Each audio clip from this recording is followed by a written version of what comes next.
Boa noite. Tá todo mundo com Bíblia? Para começar. Tá todo mundo com o celular desligado? Ou no vibra-call? Tudo bem. Não, viu? Foi bom ter perguntado, né? Hoje a gente vai falar sobre reconquistar. Quem já teve que reconquistar alguma coisa? Ah, pastor, eu tive que reconquistar aquela gatinha que eu pisei na bola com ela. Isso é uma reconquista também, mas eu não estou falando disso, não. Eu estou falando, às vezes, que a gente tem terrenos espirituais que a gente já conquistou na nossa vida. E, às vezes, alguma coisa acontece e a gente perde esses terrenos no meio do caminho. Quem já perdeu terrenos? Se você não perdeu, depois você me procura no final do culto, que eu queria saber qual é a fórmula. Porque eu já perdi alguns. E eu acho que talvez a questão de reconquistar, ela é mais difícil do que conquistar. Obrigada, amor. Eu acho que o reconquistar é mais difícil do que conquistar, porque bate um certo cansaço. Bate uma falta de esperança. Mas antes disso, muitas vezes a gente tem que reconquistar algo porque a gente já considera que aquilo está dominado. Entende? Tipo, eu já superei isso, eu não preciso cuidar disso aqui. Então, no momento em que você começa a pensar assim, você negligencia o cuidado. Obrigada, aniversariante. Você está muito bonita. No momento em que você negligencia aquele terreno, você está suscetível a que ele seja roubado pelo inimigo, entende? Porque o diabo, ele anda em derredor, fazendo o quê? Gente, eu vou falar rapidinho e você repete quando eu perguntar, tá bom? É aquele que ele brama como leão, entendeu? Então vamos lá. O diabo anda em derredor, buscando a quem? O leão, para quem não assiste Discovery, eu também não assisto não, mas eu li ali na internet, que ele gosta de pegar as presas que estão sozinhas, ou que estão doentes, ou que estão indefesas. Então o inimigo, ele fica ao derredor, bramando como leão, ele fica ao derredor daqueles terrenos, e principalmente aqueles que você não cuida. E o que acontece? O inimigo, ele quer roubar esses terrenos para quê? Para com isso roubar a nossa esperança. Porque o roubo de um terreno, muitas vezes, é você cair no mesmo pecado. E quando você cai naquele mesmo pecado, você acha que você nunca vai ser curado daquilo. Você acha que você nunca vai conseguir superar aquela fraqueza, porque afinal de contas você caiu de novo. Poxa, eu estava tão certa disso, eu estava tão direitinha na minha dieta. Aliás, eu vou confessar, porque aquele que confessa e deixa alcançar a misericórdia, né? Ontem eu fui lá no café e tomei um moca, sei lá o quê, com não sei o quê, com creme assim, sabe? Misericórdia de Deus. Aí hoje eu fiz dieta zero.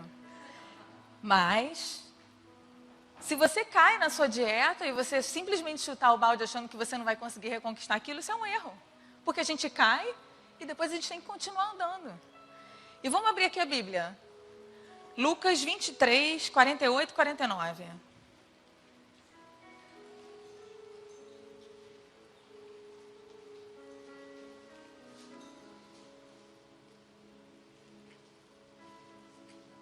Estou gostando do barulhinho da folhinha.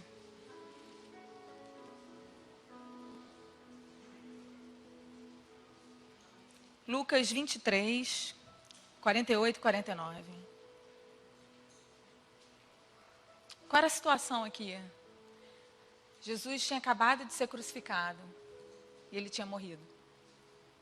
E toda a multidão que se ajuntara a esse espetáculo, vendo o que havia acontecido, voltava batendo nos peitos. E todos os seus conhecidos e as mulheres que juntamente o haviam seguido desde a Galiléia estavam de longe vendo essas coisas. Então, o que está falando aí? Está falando que as pessoas que elas eram seguidoras de Jesus, elas só estavam vendo essas coisas. Mas às vezes, a nossa falta de esperança é tão grande, que às vezes a gente nem chora. Às vezes a gente nem luta. Às vezes a gente já conta, a gente já desiste. E era um pouco isso, você imagina, as pessoas todas tinham colocado a esperança delas em Jesus. E de repente aquela esperança tinha acabado na cruz. Ninguém sabia que ele ia ter uma grande vitória. Naquele momento, Todo mundo estava cometido de uma tristeza muito grande, mas parece aqui que os seguidores ainda estavam mais tristes, eles não conseguiam nem fazer nada, nem ter alguma expressão. Alguém já viveu isso, de você estar tão sem esperança que você fica paralisado? E aí você começa a se perguntar, será que Deus esqueceu das suas promessas? Será que Ele realmente se importa comigo? Ou será que Ele está só sentado lá em cima, comendo pipoca enquanto assiste a minha vida? Alguém já pensou nisso? Eu já pensei. E na verdade, o que faz a gente levantar todo dia é essa esperança, justamente essa esperança que o inimigo quer roubar da gente. Então é forte porque quando a Bíblia fala, que dia da semana que Jesus foi crucificado? Sexta. Que dia da semana Jesus foi crucificado? Que dia que ele ressuscitou? A Bíblia fala muito sobre a sexta e a Bíblia fala muito sobre o domingo. São realmente dias muito importantes, mas ela pouco fala sobre o sábado. Aparentemente nada aconteceu no sábado. Aparentemente o sábado foi um sábado sem esperança, um sábado de dúvida, um sábado de questionamento. E muitas vezes a gente está vivendo esse sábado na nossa vida quando os nossos terrenos são roubados. A gente vive esse sábado, mas a gente esquece que o nosso poder é limitado, mas o poder de Deus é ilimitado. A gente esquece que a nossa esperança pode morrer, mas Deus é a própria esperança na nossa vida. E a gente precisa guardar isso, porque a única maneira de você reconquistar um terreno que foi roubado é lutando.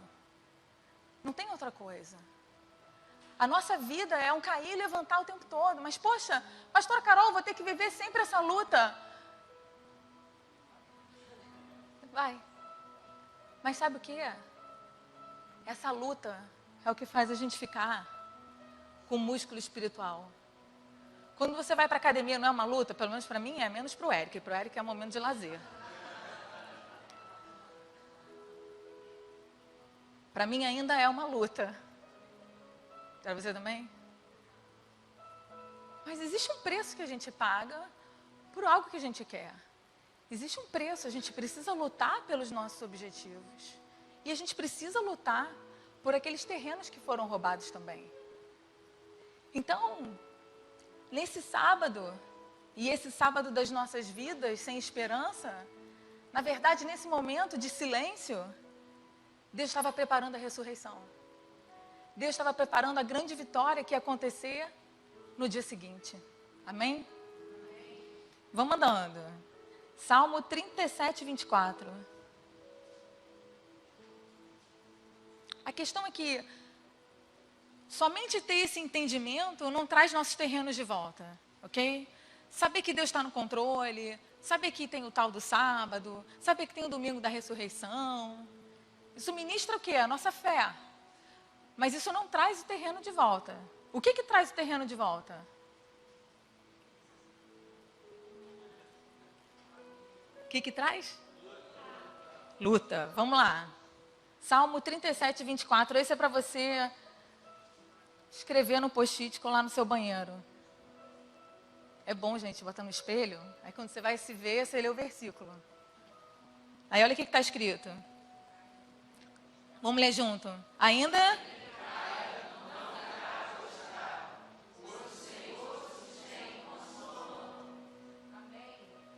Quem falou amém? Adorei. Então vamos ler de novo e falar amém junto. Vamos lá. Ainda que caia, pois o Senhor...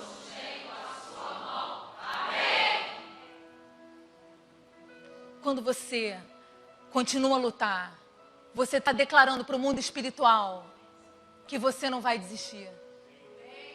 Entende? Você está declarando isso para o mundo espiritual. E para o inimigo que quer roubar a sua esperança e quer dizer para você que você nunca vai mudar. Que quer dizer para você que você nunca vai ser feliz. Que quer dizer para você que você tem que ter uma meia vida. Você, quando não desiste, está dizendo para o mundo espiritual e para o inferno que você não vai parar nunca. Porque quem cuida de você é o Senhor. Entende? Só que esse poder não é um poder que vem dos nossos próprios braços, do nosso próprio dedo. É um poder que vem de quem? É um poder que vem de Deus. E vamos ler juntos, Salmo 44.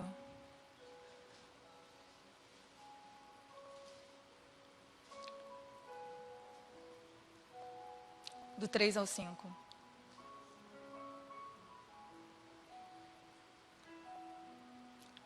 Então vamos lá. A gente falou que às vezes a gente perde nossos terrenos. A gente falou que isso acontece na nossa vida. A gente falou que o inimigo quer roubar a nossa esperança. A gente falou que a gente serve o Deus do quê? Da ressurreição. O Deus de milagres. A gente falou que a gente precisa lutar. A gente falou que essa luta não é através do nosso próprio braço da carne, né? É através do poder de Deus. Salmo 44, 3, 5. Pois não conquistaram a terra pela sua espada, nem o seu braço os salvou, e sim a tua destra e o teu braço e a luz da sua face, porquanto te agradaste deles. Tu és o meu rei, ó Deus. Ordena salvações para Jacó. Por ti venceremos os nossos inimigos. Pelo teu nome pisaremos os que se levantam contra nós. Quem nos levanta é o Senhor. O cair é do homem, mas o levantar é de Deus.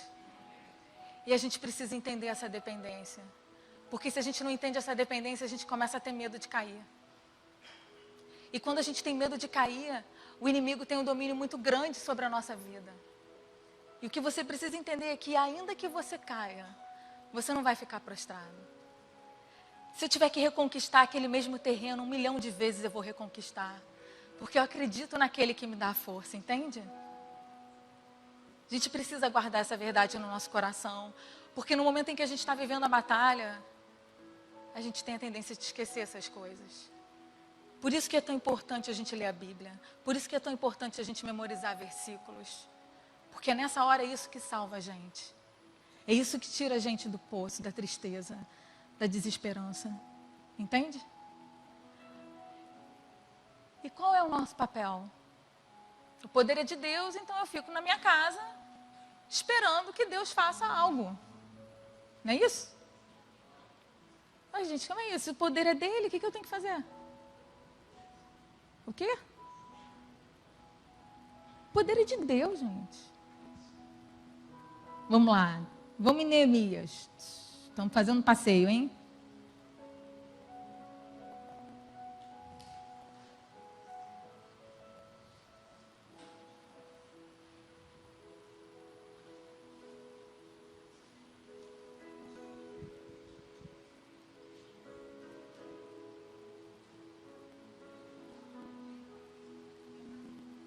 Neemias 2, versículo 20.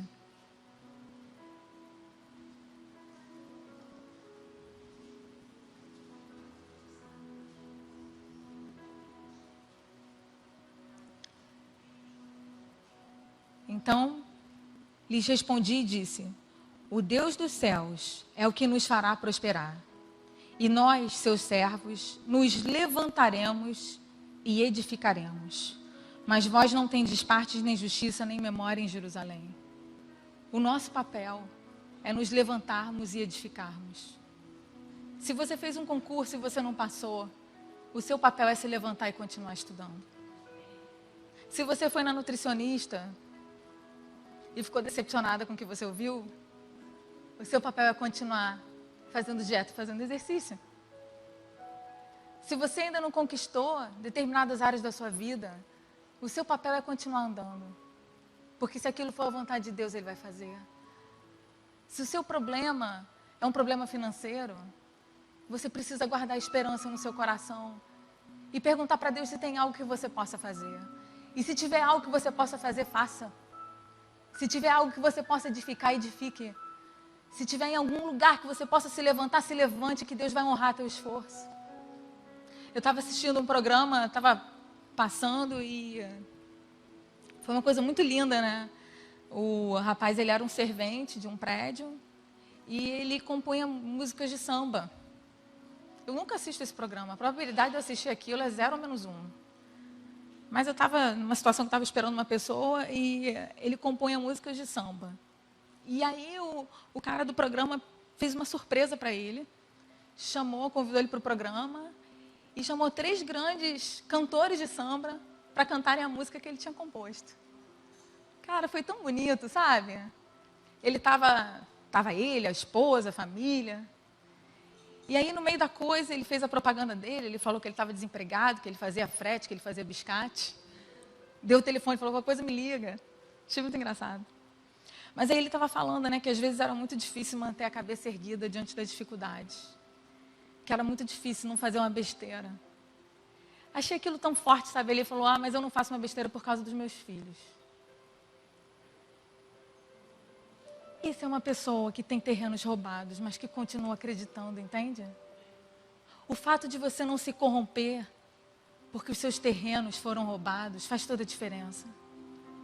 O que você faz quando Deus não faz aquilo que você espera? Como é que você reage quando Deus tira algo de você? Igual uma criança mimada? Eu já reagi como uma criança mimada. Já briguei com Deus, perdi todas as vezes. A grande coisa é como a gente reage a essas situações. Isso faz toda a diferença. Em Abacuque ele fala que ainda que a terra não desse vide, ainda que nada acontecesse, ele continuaria acreditando e exultando no Senhor. E isso é algo que a gente tem que fazer, porque Deus não é o gênio da lâmpada. Deus não é alguém que tem que fazer aquilo que você quer. Deus é alguém que só espera que você o ame. Independente do que Ele faça por você, porque não é uma troca. Mas muitas vezes, é nesse lugar que a gente coloca Deus, entende? Poxa Deus, mas eu faço tanto por você. Eu venho para a igreja, eu até ajudo na cantina. Eu limpei o banheiro da igreja. Eu faço tanto por ti, Senhor. Você fala até assim, né? Para ficar uma coisa mais rebuscada. Cadê minha bênção? Cadê minha bênção, Senhor? Enquanto na realidade o que a gente tem que falar é, Senhor, não importa onde está minha bênção. Você vai continuar sendo Deus na minha vida. Ainda que nada aconteça no tempo que eu espero, Senhor. Eu vou continuar confiando que você está no controle. Que você é o autor, que você é o consumador. E é justamente isso que o inimigo não espera que você diga para ele. Porque a todo momento ele espera que a gente se afaste de Deus. A todo e qualquer momento, tudo que o inimigo faz na nossa vida é tentar atrapalhar o nosso relacionamento com o Senhor. E o lindo é quando você olha para ele e fala, eu vou continuar andando. Não importa o que você faça comigo, eu vou continuar andando. E ainda que demore anos para eu conquistar esse terreno, eu vou continuar andando. Não importa. Não importa. Não importa se as pessoas não me procuram. Não importa se eu não me sinto amada. Não me importa se eu me sinto rejeitada. Eu vou continuar seguindo porque eu sinto o seu espírito aqui. Eu vou continuar vindo aqui, Senhor. Porque eu sei que em algum momento você vai explicar para mim o que está acontecendo. O que o inimigo não espera é que a gente permaneça. É isso que o inimigo não espera. E nem que seja por teimosia contra o inimigo, você tem que permanecer. Vamos lá. Josué 1:9.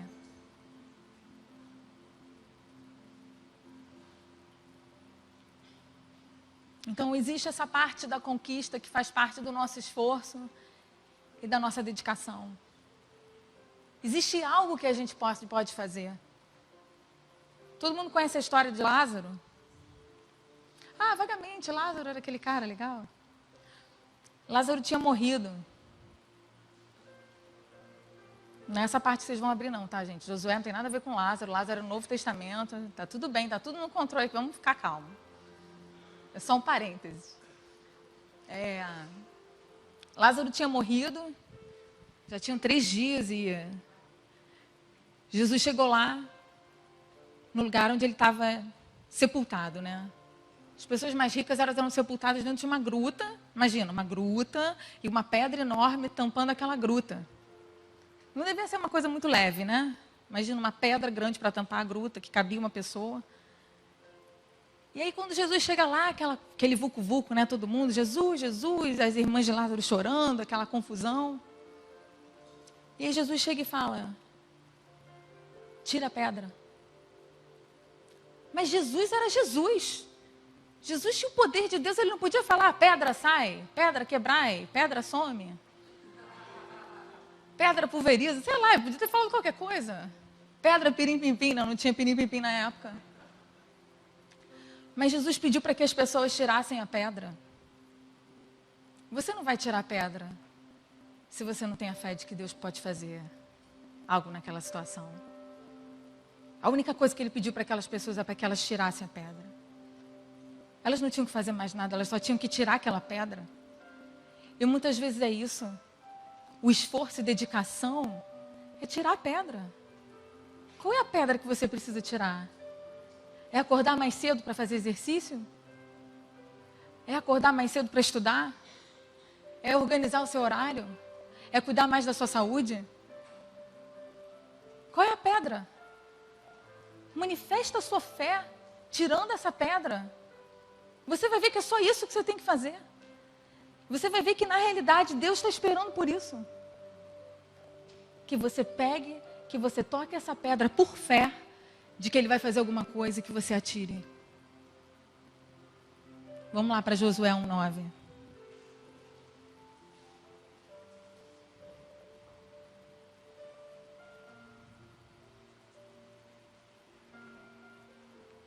Não te mandei eu?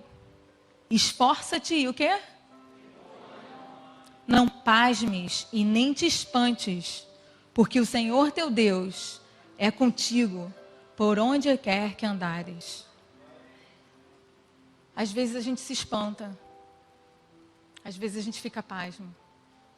Às vezes a gente realmente acha que aquilo que está na nossa frente é muito grande. Talvez seja grande para a gente, mas não é grande para o Senhor. E é lindo porque ele fala, olha, eu não mandei você fazer isso. Carol, falei para você fazer isso. Você pode usar seu nome, sabia que você pode usar seu nome no versículo? Funciona, você fala assim, Natália, não te mandei eu? Esforça-te e tem bom ânimo. Por que ele fala para ter bom ânimo?